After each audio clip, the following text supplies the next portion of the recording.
Niantic, Okay. developer of Pokemon Go and Pokemon Go clones, Monster Hunter Now and Pikmin Bloom. Seriously, this company has made one game over and over for like 15 years. That's how a Has lot of been gaming companies work, but acquired okay. by Scopely, a subsidiary of Savvy Games Group, a multinational game investment fund group backed by Saudi Arabia's Public Investment Fund.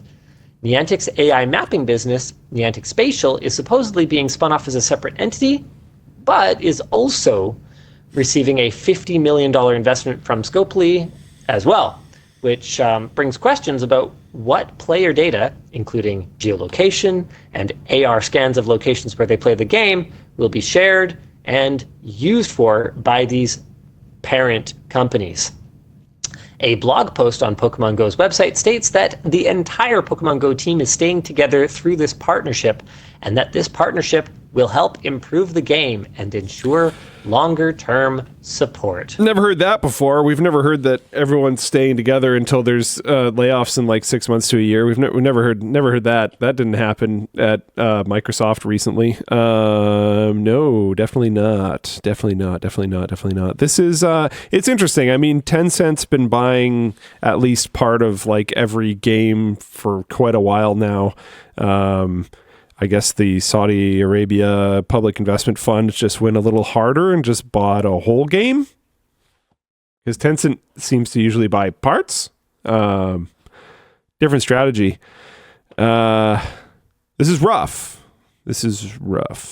I expect even worse microtransactions. Funny enough, see, I have some unpopular takes on Pokemon Go. Being a Pokemon Go enjoyer, I actually think it is a bad game. And the only reason why I like it is because it gets me out walking. I think things like remote raid passes are bad. Just in general.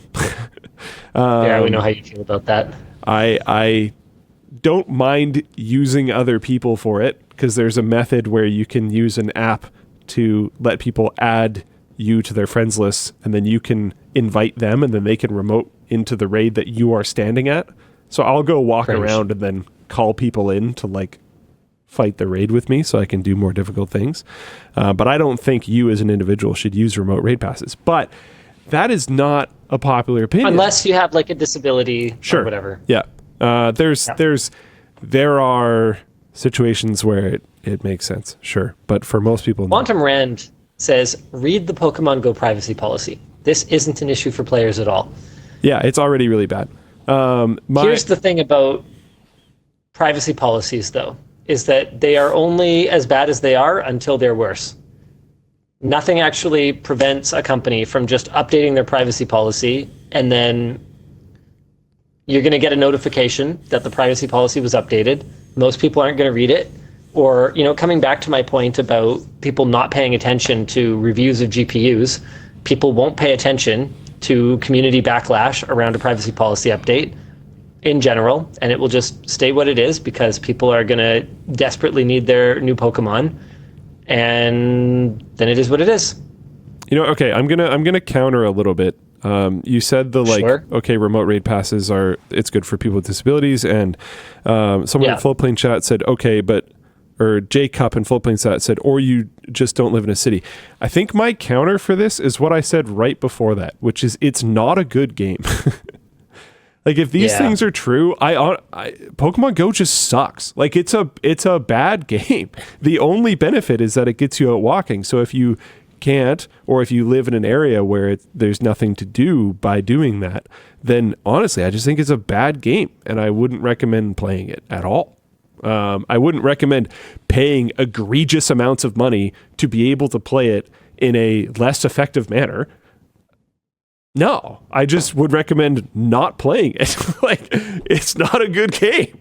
Don't go spend your time doing something more fun and engaging. I don't know. So I think that's my defense for it, is it just sucks. So you shouldn't go out of your way to spend more money playing a game that isn't very good from your couch instead of going out and walking, which makes the game good.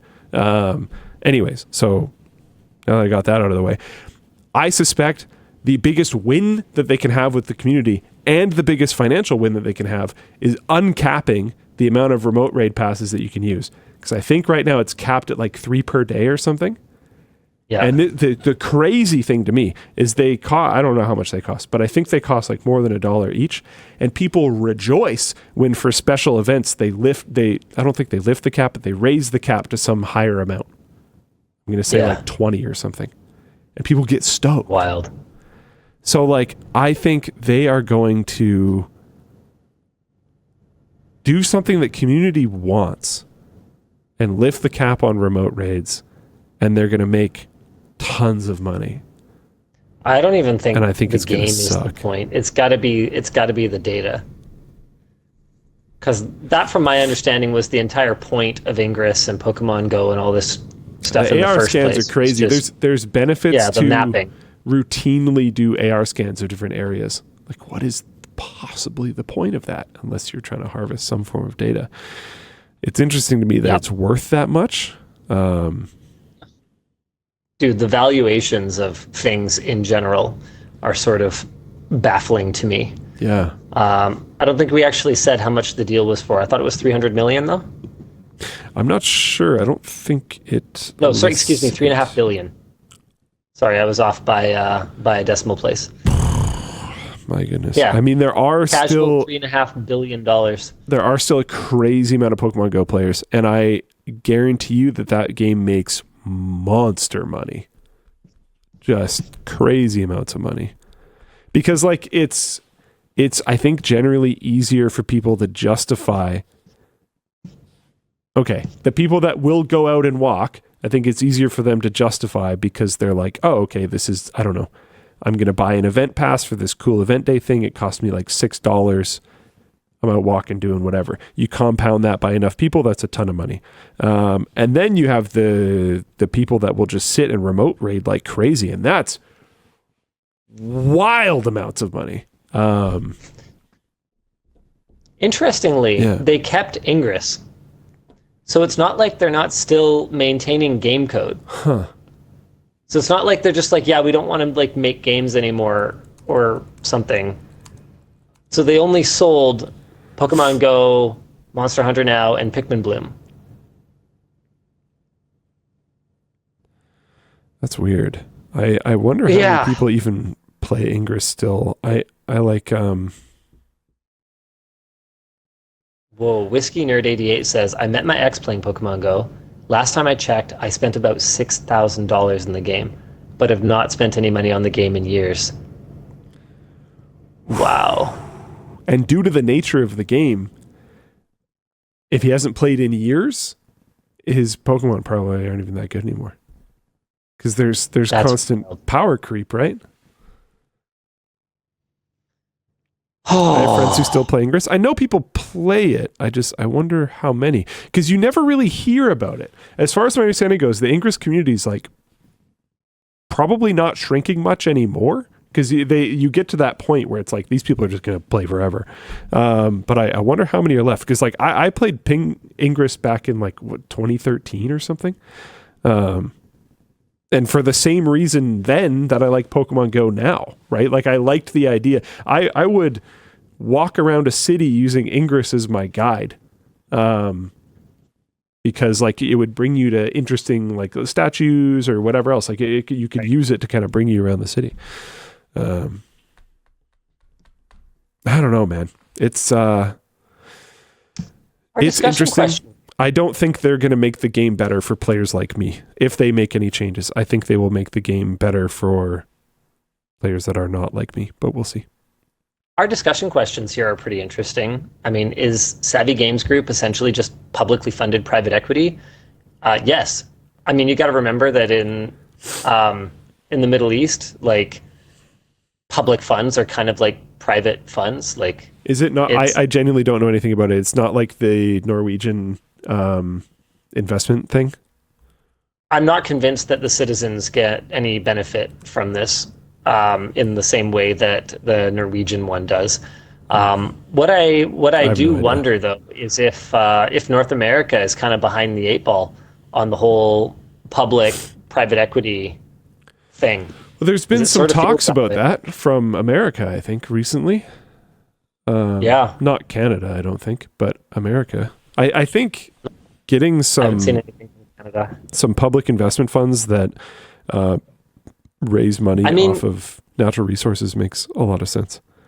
There are things that are kind of similar. Like I know some of the teachers unions in Canada, for instance, invest their like these pension funds are pretty big, and that's effectively public. It's all public servants who work for these unions, right? So it's kind of public funding. So like sort of, except that it's private. Like it's clear that this is not just like a black and white thing. Is it private funding or is it public funding? There's kind of a spectrum here, but I know you literally just said it. But I'm going to clarify because it is so insane, and I'm not necessarily sure you meant this directly. Do you know about the Ontario Teachers Fund having $250 billion in net assets? I didn't know it was that much, but they good Lord. Own an airport and stuff, not even in Canada. Like they are wild. Canadian teachers, okay. Ontario Teachers Pension Plan Airport. Apparently it's the Nutano says it's the biggest pension fund in the world. It's crazy. I don't know they've just been popping off. Wow. All right. Okay. So it's not an airport, it's many airports. The Ontario Teachers Investment Fund owns a substantial portfolio of infrastructure assets, including stakes in, okay, fair enough, Birmingham Airport, Bristol Airport, Copenhagen Airport, and London City Airport, as well as international water and power utilities. Like, they are not chilling. They are going hard. All right. Wild. Oh, good on them. And yeah, someone posted, this seems like the Saudis diversifying from oil, and that is absolutely what they're doing. They're taking that oil money and they're putting it into stuff that will continue to grow as the world continues to electrify. 100%. Now, our next question here is, how do you feel about the sale of more and more art/game/culture to investment companies? Yeah. Deadmau5 just sold his catalog and label for $55 million. And it's like, on the one hand, like, get the bag, but on the other hand, Adam writes, I prefer companies investing in artists, not just like owning the art. And that's a really good point. And what I'll say is that from the time that we got an offer for our company and our IP, the only real way that happens is with these large private equity or union-funded funds. They're the only ones that can afford what this stuff is worth, so that's the only real option to sell. I actually had another topic in here that was sort of oh man, shoot, I forget. Well, I was going to get into it somehow, that it's really hard for Canadian companies to not get acquired by US companies. And the same thing looks like it's starting to happen to Western companies. I was going to talk about it in this topic. Yeah, the same thing seems to be happening to Western companies getting acquired by like Saudi wealth funds. And this is often not hostile. Like there's it's agreed upon. I don't know. I haven't done enough research. The whole world's been on fire. It's been hard to properly stay on top of everything. So I don't know if this is true or not. But as far as my understanding goes, there's substantial evidence that our new prime minister up here in Canada, when Trump took office, took significant steps to move an investment firm down to the States for tax breaks. And now he's running our country. Whether that happened or not, I don't fully know. Well, I know that it happened, but I don't know if he was actually involved, because there's some people saying that he had left before, blah, blah, blah, blah, blah. I don't know. But like, this is a thing. I mean, the Canadian brain drain is something that has been known about for a long time. You grow up here, you go to school here, you get a good education, you go get a job in the States because you make way more money. And it seems like even a strategy where people will do that and then move back, because you make more money and the cost of living is lower, so you can save a bunch of money, then you save a bunch of money and move back to Canada. For the healthcare and for the retirement. but it's not just people. It's like entire companies and entire like art catalogs now. And it sort of looks like it's starting to happen to the US now as well, where things are just getting acquired and stripped out. And you talked about Tencent basically owning a piece of like everything, like every gaming IP, every gaming company. How do you compete with that? I mean, it's economic warfare at a certain point. I mean, I think it actually is. Yeah.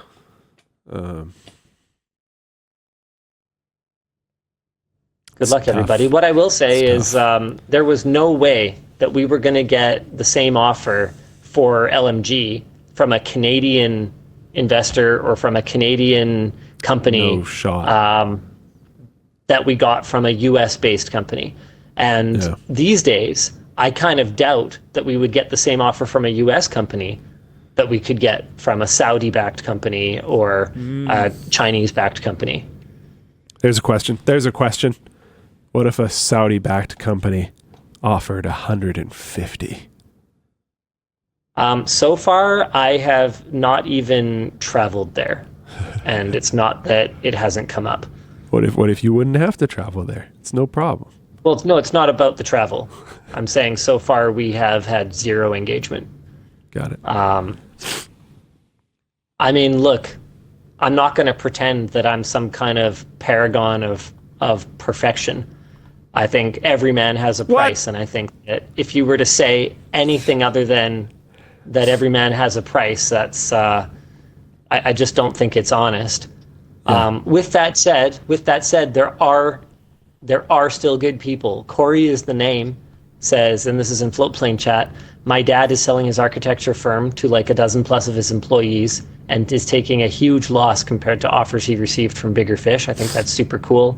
I think I've told the story already on the show about my uncle's vet friend who owned a veterinary practice and could have sold to the like predatory corporate debt that's been buying up all the vet practices and then hiking the prices in the Lower Mainland, and instead sold to my friend who is running it now, Dr. Duff at Fraser Heights Animal Hospital. She is an amazing human being and deserved to get a good deal. Let's go. She paid a fair price. It wasn't that she was asking for handouts, but it was just that these equity-backed companies can afford to pay 2 or 3 times a fair price, and then they're playing a long game. Yep. So they're not as worried about EBITDA. They're worried about owning every single option you can go to. Yes, exactly. Gremlin Injector says, your channel isn't the kind of business a pension fund would want to deal with managing. Your mistake is calling it a channel. The channel is less than half of our revenue now. We're going to have an updated version of How Does LMG Make Money pretty quick here, but I think you'll be surprised to discover that we are running a company over here. It's very interesting to see people's sort of perspective on what it is that LMG is exactly. We are absolutely the kind of thing that investors buy. We have just made the decision not to sell. The only difference with that one offer was that it was to a group that we were willing to hear out because they seemed not that crappy. And so it's the first time we ever actually got a number for the company, because everyone else we've just kind of not even gotten that far with. Yeah, Rod Rosenberg says LMG is a tool company. We aren't not a tool company, I'll tell you that much for sure. Yeah. Offers are an interesting experience to go through. Even with zero intent to entertain. Because it's interesting to see like what people put value on. What that's an interesting conversation. Do you want to talk about that? Like what were they largely placing value on when they were buying? A lot of it was Creator Warehouse. Yeah. A lot of it was the institutional knowledge on the content creation side as well. They wanted our people in leadership positions at some of their other IPs.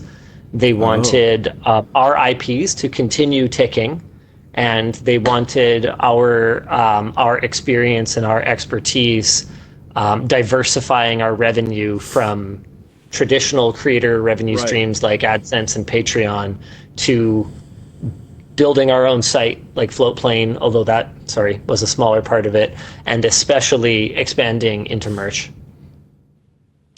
See, like that, but that experience is interesting, even if you're not willing to entertain the offer.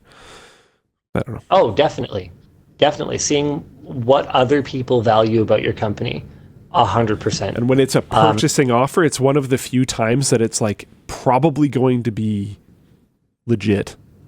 And not just based on, it's not a job offer for me at that point. Like I think I had a 2-year clause that I had to stay with the company, but that was it, 2 years. Yeah. Which would be expired by now if we had taken it. Yeah. Top Gear 1224 says, did you see the MrBeast business breakdown for the investment request? Yeah, I did see that. I am very surprised that Jimmy is still in like hypergrowth, lose money mode. Not because like I don't think he's doing bigger and bigger things every time, and that's a big part of why you need to keep taking money and you keep losing money, is because you kind of try to use the capital you have to do something even bigger, and you lose money as just sort of part of that process. But because I would think that he would at some point just go, okay, I'm worth $1 billion at this point. Maybe this is big enough, but he doesn't seem to have a limit to what he wants to build over there. And it looks like Beast Games was an absolutely enormous success for his company. So I think he's shopping another 2 seasons right now. At the rumored price is $150 million a season. So good for him. Which is really fantastic for new media, to be completely honest. 100%. Well, like completely regardless of what you think of him or his company or anything like that, that is a very big step for new media, because there's a certain layer of like, the big heads never took us seriously, even though we can take as many of their views as we want. Yep. We can take as much of their money as they want, etc. But we were never taken seriously as actual professional people who can perform. And clearly it worked extremely well. So now it sounds like the rumblings that I'm seeing is that there's a shift there now. And they're looking actually specifically for content creators, I believe mostly specifically YouTubers, but I'm sure content creators in general. I bet you it would be YouTubers and streamers, just because short format probably isn't going to transfer. YouTube is the closest thing to what they already do, and it's the easiest to understand. Yeah. I mean, in a lot of ways, we are set up not that differently Internet from TV. the other creator companies. You look at stuff like Dude Perfect, you look at stuff like MrBeast. We're just operating at a much smaller scale. For sure. Top Gear says, his YouTube videos are still a loss, but Chocolate is making money. The chocolate made less than I anticipated. Like his net profit on it was on the lower side of what I would have expected. But my approach to business building has always been sort of almost like anti-growth. Like it's been very bootstrap, make sure it's sustainable at every stage. And that's not the way to achieve hypergrowth. Whereas he is just like, he's like all in every time. I think he's raised, what was it, like $450 million or something unbelievable like that. We've raised $0. I'll give you $1. I'll raise you $1. Is it really an investment though? If previously your dollar, I gave you the dollar in the first place. Yeah, I'll give you back $1. Don't tell the CRA. Crap. Man. What was I going to say? I had something to say. Do you think a lot of that profit, because I mean, we've talked about this before, you think a lot of that less profit than you'd expect is just because he's like selling through places like Walmart, and everybody's got to take their cut. So the distributor's taking their cut, Walmart's taking their cut, etc. Yeah, we bring everything in-house, which improves the sustainability of it from a business standpoint because we're vertically integrated. We control our costs directly. But massively reduces your growth. He like hires a team and pays a lot of people and middle persons and pays for a lot of infrastructure that achieves scale, but doesn't achieve necessarily the same profitability for his company. Like, man, being in Walmart is insane. Like, think about this. Hold on. How many Walmart stores in America? I was talking to someone about this recently because it was a really interesting perspective change for me.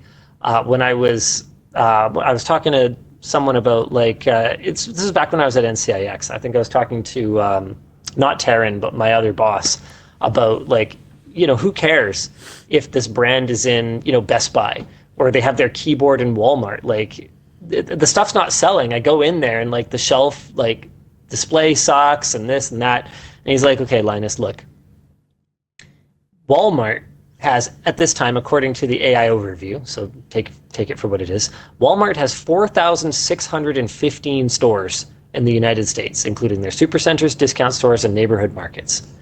If you have your product in Walmart, okay, so let's even take something as cheap as a chocolate bar. What's a Feastable bar? Like $2? Something like that? I have no idea. Sure. Okay, so if every one of those stores sold just one Feastable bar per day, which I think is pretty reasonable. Someone right? in chat responded a little bit too quickly with $1.50. $1.50. Okay, all right. Well, someone else said $2.42. I have no idea. Times point. You know what? I'm going with $2. I'm trusting my instincts. Okay. Right. So that's $92.30. Okay. Times 365. I think it's pretty fair to say that any Walmart would probably manage to sell one Feastable bar a day, and if it didn't, it wouldn't be on the shelf. Okay. Times 365 means that if every Walmart location sold just one of these chocolate bars a day, it's a $3.3 million business. It is insane the scale at which companies like this operate. Because as soon as you go, okay, yeah, they could probably sell 10 chocolate bars a day. Okay, now it's a $33 million business. Probably they could sell more than 10. So just being in Walmart at all. There's going to be specific locations where that 10 is a joke. There's going to be other locations where 10 might be a struggle, but like, yeah. Yeah. You are almost immediately, just by merit of having your product in Walmart stores, going to be a bigger company than LMG and Creator Warehouse and Floatplane. Like assuming your product costs, let's say, $10 or $20. Obviously, Walmart is taking a significant amount of that margin. But in terms of just the sheer amount of revenue, like it is, dude, absolutely wild. Yeah.